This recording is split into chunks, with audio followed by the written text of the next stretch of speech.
Sí, bueno, al final sabíamos que iba a ser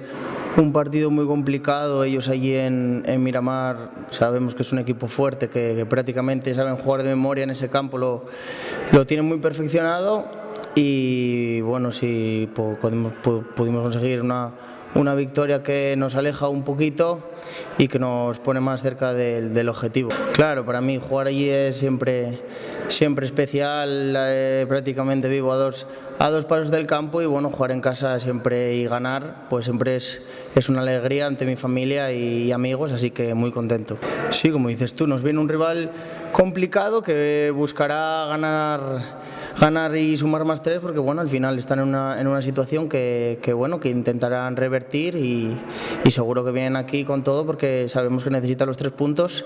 pero bueno, nosotros estamos en casa y estamos fuertes ahora y esperamos sacarlo adelante como siempre. Sí, al final el último tramo de la temporada tenemos que verlo con ganas. Nos van a venir equipos que están peleando por su objetivo y que necesitan sumar puntos, como dices tú, pero bueno, nosotros tenemos que seguir haciendo lo que estamos haciendo, que de momento nos está llevando por buen camino y bueno, competir al mejor nivel para conseguir ese objetivo lo antes posible y luego pues mirar más arriba si Dios quiere.